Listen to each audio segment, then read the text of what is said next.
I'm turning up the volume on volumes.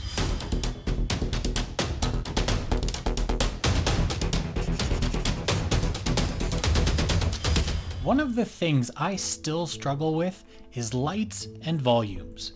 Sometimes I seem to get it, other times I can't.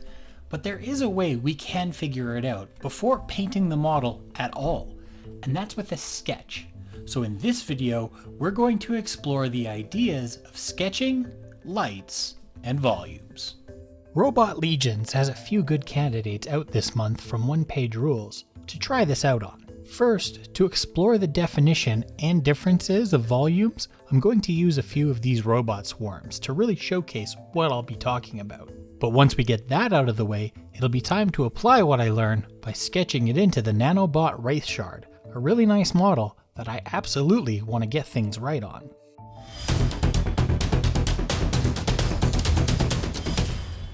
When we talk about volume in a miniature sense, what we're talking about is the amount of space on a certain part that a color will occupy. I'm aware that doesn't really clear anything up, but what I can do is show the difference between an overall and individual volumes on a model.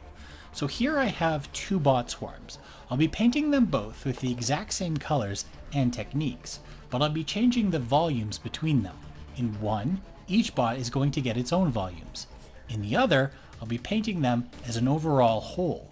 I'm going to be using my airbrush to do the volumes part of it. Well, most of it. So to start, I'm just going to get all the little buggers painted first. I don't want to spend forever doing this, so I'll go with some simple techniques and a few steps. Starting by making up a nice batch of neutral gray, using some ivory black and white ink, as well as a drop of matte medium. Over a dark gray primer, I'm just going to use a thinner, ratty brush to do a bit of dry brushing or texturing inside all the little gaps. Since I think only the most astute would be looking into those cracks to see what I did, just a quick little highlighting is enough. Then to give those bodies a little bit of color, I'll just use a pre-made brown wash, but mixing in the tiniest bit of ultramarine blue just to offset the color a bit. Then give all those deep gaps a nice simple wash of this. Mostly, this is just for the edge robots, since their sides are going to get seen a little more clearly. I wanted to introduce a bit of saturation so they'll look a little different from the shell-like bodies on all of them. For those shell-like bodies, I'm going to be doing a simple non-metal with a steel blue. So the only thing that needs to be done at this point is to add some of the ultramarine blue to the gray I already have. Then make a separate pool of black to mix that mix into, getting my starting shade layer. This then just gets a nice light layering over the shells and lenses, and also the little legs, though I only touch on the surfaces, to leave those separating gaps nice and dark so I don't have to do any lining later. For the next layer, I'll just use the base gray and blue mix I did previously, which is why I made a different pool of paint with the black mix. With this, I make sure it's nice and viscous with some more medium, and make sure it doesn't overload my brush. To get it on each of the little bots, I start by drawing a line down their backplate, then go back to about the halfway point and start to draw shorter lines following the curve. Then when it gets to the bottom, extend that line out a little bit longer too. For the lens and the legs, just putting a dab of the medium gray on the top tip of them. No prizes for guessing the next color, because it's just going to be to mix some white into the neutral gray with a tiny bit more of the blue to retain some of the color saturation. I'm going to repeat the process from the last step, but get shorter and thinner with the lines, adding longer lines where the parts are split and following the roundness to the next edge, making sure to leave just a little bit of that medium gray showing still. So I did that for both of them, just so that they're an even level paint job for the volumes portion of this experiment. I want to put a red light coming at them from their right side, or our left, but we know the rule for red, and that is we have to put down some pink or white first. I'm going to start with the individual ones, using a brush and just a light pink skin color, though I could easily just mix a whole lot of white into the red I'm using as well. On the left plates, I'll do another one of those long lines plus short lines combos, but since they're all tilted, part of finding the volumes here is to decide on each individual bot where that spot needs to be center. So on some of them that are tilted more towards the light, I do a few lines on the opposite side as well, so that it's centered between the plates. For the other group, I'm going to put that pink into my airbrush instead, This is where we're going to get our first major look at volume differences. I'm going to pick a spot on the left of the entire group to be my center. Then, without changing the angle of the airbrush, extend that spot out a little further around the group, making sure it feathers off. For the red proper, it's all going to be the airbrush. While this would be possible with a brush with glazes or washes, this will just be quicker since it's only an experiment. Adding some of a crimson wash to my airbrush, since I'm going to want this first layer quite transparent to start. For the individual bots, each one is going to get a focus spray, doing my best to center the spray radius at the center of the parts I painted in. For the overall bots, I just center it where I did before, then back my brush up, having a larger radius to catch it all in a large area from the exact same angle. The last thing to do then is to reinforce the red. So with some thinner, matte medium, and a deep red in the airbrush, I pick out the centers again. The pink will be there to keep the highlights of the red light, while the transparency of the red will let everything else show through a bit. The goal with this is to get the spray size as a nice in-between of the last two colors, so wider than the pink, but not as wide as the wash. And that's it.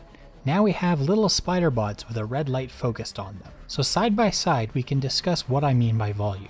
On the individual bots, the light looks more ambient and reflected, while the overall bots looks like they're being spotlighted by it, or it's part of the environment they're passing through. Neither of these is the wrong way to do it, by the way, but this is what I mean when I say I struggle with volumes. Sometimes I paint individual parts, picking out all the raised edges as highlights, but then when I look at a model overall, it doesn't look right because I didn't take into account overall highlight.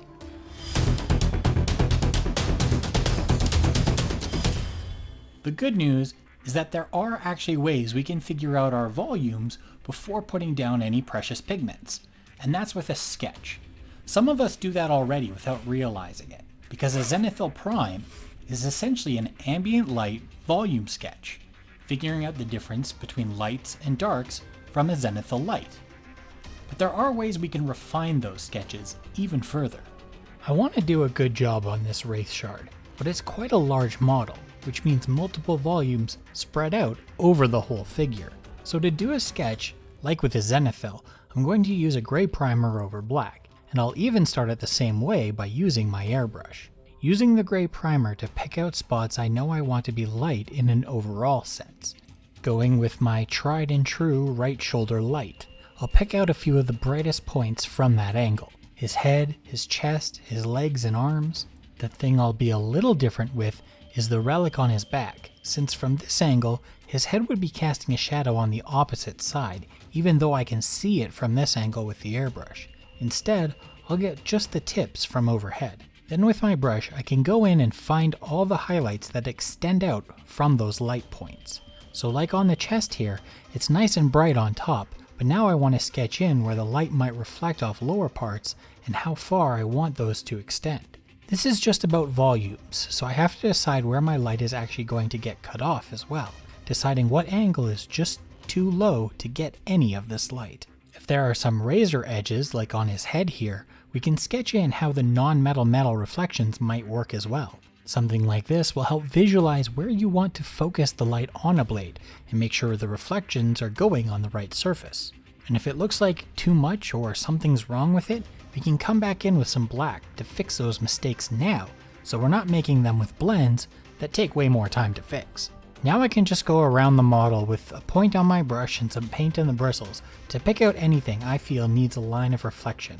Little things like the anklets can get a splash of the gray just to see how their individual highlights work with the overall highlight. For things like his fingers, each knuckle I want to pick out individually, but then make sure it fits into the overall lighting, so get more sparse with the highlights the further I get towards the thumb. One of my main problems when I do on-the-fly highlighting in volumes is that I tend to go overboard, but by doing this sketch, if I went too far one way, I can fix it by just airbrushing some black in again. So on some of his arms and legs where the light would catch, but individually needs a bit of ambient occlusion, just near some of the joints, I'll give it small shadows. So that takes care of the front. But what about the back? Since a sketch is intended to be covered up, there's no reason we can't use a bit of color to define some of our lights as well. And since the little guys have a red glow, why not the big one?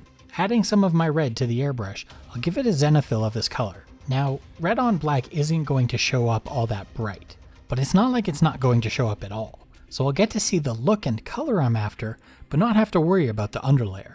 Though that doesn't mean I can't then go in with the pink mixed into the red to do some highlighting and see how much of that will overlap with my front. Just like I picked out individual highlights on the front to complement the overall volumes, I can do the same here with the red, and even have it extend a little bit past where the two layers meet in the middle, because part of the volumes here might be trying to get the red visible from the front as a light wrap, so we know it's there at all angles. Now that I got all the volumes exactly where I want them, the last thing to do is take some pictures. There's a good chance a lot of this is going to get covered up when I actually do my painting, so by having a reference picture for myself of what I did, I'll always be able to check back to see what I was going for. Which brings us to our inevitable conclusion.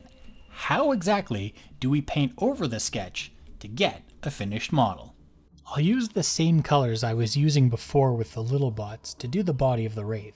So starting by mixing the neutral gray with some ultramarine blue in it, then make a pool with some black and blue added, and another with some white and blue added. There's my shade, highlight, and mid again. When it comes to the base coat, all we have to do is follow the guides that are already there. I'll go over his legs here. For the black parts, I'll fill them in with the dark mix. Then, where I have the gray, fill that in with the light mix. I still don't have to worry about being too neat where these two meet up, because that line then gets covered up with the middle tone, either as just a layer, which can then be feathered out from once it dries, or through soft glazes, bringing that brush to the middle until the line separating them fades away. Then using the reference we made, we can use some lighter highlights to reinforce where we see the lightest points on the reference. That's all fine and well with the black and gray, but what about when the red gets involved? Well, there's a couple ways to go about that too. First is just to cover it and not worry about the red for now. Instead, we'll use the reference we made to bring the reds back once we've got the rest painted in. Or we could have some cheeky fun and just put some of the red into the dark gray we're using, and like on the front, paint that into the parts that were made red, and just the gray the parts where they weren't, and blend between them. This will leave us with a bit of a sketch, so we'll know where to highlight with less need of the reference, but also help the red stand out more when we reintroduce it via the airbrush after.